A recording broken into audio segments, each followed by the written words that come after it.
At the aft, I got midship cleats here, but it's too far back behind this pylon. I need them to run here.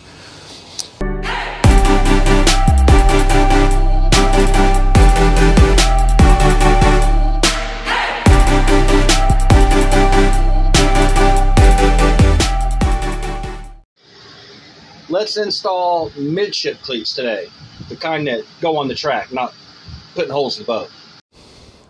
As you can see, I got my stern line here and this one here. There's a second line off this one pylon that should go to about midships.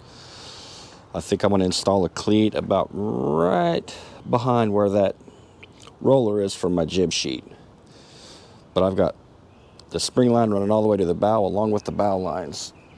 So at night, I've got all this motion here. And that slaps the boat at night, and it's very loud. So we're going to get those midship cleats on, get this midship line mounted, and then we're going to make sure the boat will be tied up properly for the tides. And I will also explain what the tides will do if you ain't got a boat tied properly, and we'll show you how to do that correctly. 6 points of connection instead of 4 is best. 4 points of attaching my boat to the dock, and we need 6. I've got my aft spring lines here at the aft. I got midship cleats here, but it's too far back behind this pylon. I need them to run here. I've got 6 lines, but 4 points of connection. 2 points is at the bow lines. I got my forward lines and my midship spring lines attached. So we are going to attach a cleat here so it keeps the lines from, I guess you could say, from slapping on the side of the boat in the middle of the night and keeping us awake. So let's do it.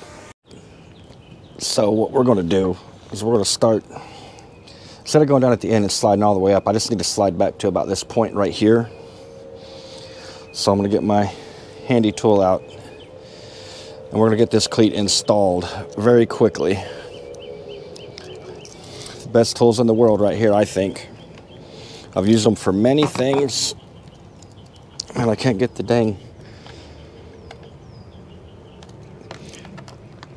netting is in the way. Boy, I hope I don't drop this. We'll get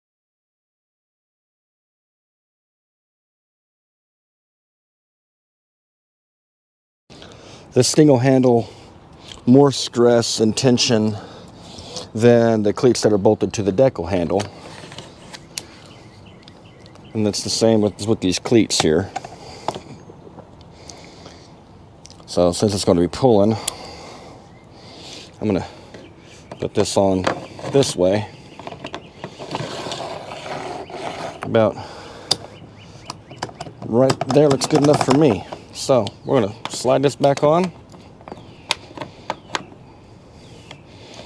Come on, get on there. Looky there. Installed. Now we can adjust it to where we want.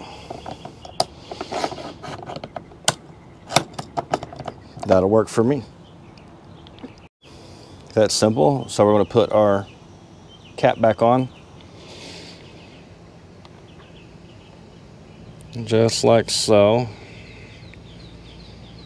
Man, I'm so afraid to drop this thing. All we gotta do is get it started, then we're good. There we go. Use our little tool, put it back on.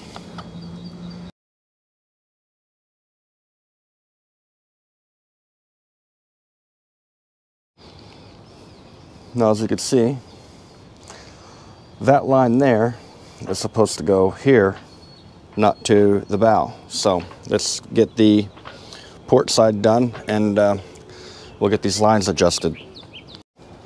Well, I made a boo-boo. I got the port one installed that quick, so we're gonna have to redo the starboard side. I want to put this behind this because this is just moved forward for ease of access on and off the dock to keep the jib sheet out of the way. But when we're sailing, I have to move this back because my genoa goes back almost to the cockpit, and we need this extra length and I don't want to have to worry about moving this thing around. So we'll do that and swap these around.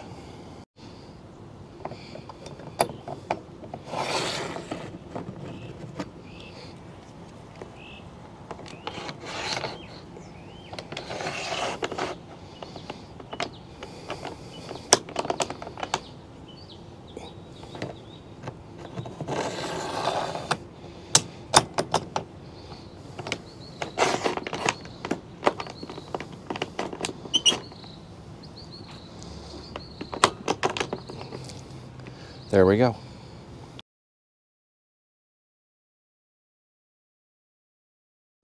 All right, now it's running midship, and that line's just a painter to forget me. Pull the boat close to the dock. I'll do an aerial view and explain what I'm doing as I'm checking to make sure they're the right size for the tides and everything, where I ain't got to come out here and mess with them. Just fix them once and done. Now, as you can see here, I'm now going to pull the line, pulling it to starboard. I want as much room to move around as possible. With maybe, I'm comfortable with my lines being level with the deck and with the tide level, and having about 1 foot between anything.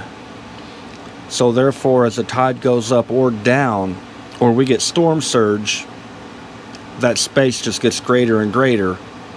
But also, I ain't got to worry about my boat hitting any pylon, seawall, or deck. So I'm just making sure I got enough room here. The objective is to get the boat moving in the slip with the lines attached. You want all that room, and you want to be able to use all that room for movement, because the water level does change 1 to 2 times a day. So that's all I'm doing, is just checking to make sure I got enough room to where the boat could swing or get blown around and not hit anything. Now here I noticed my anchor was hanging over the seawall a little bit. I did tighten up that starboard spring line there at the midship. I pulled in about 4 inches, and it took about almost a foot out of the forward movement toward the seawall. So we're done here. Thanks for watching.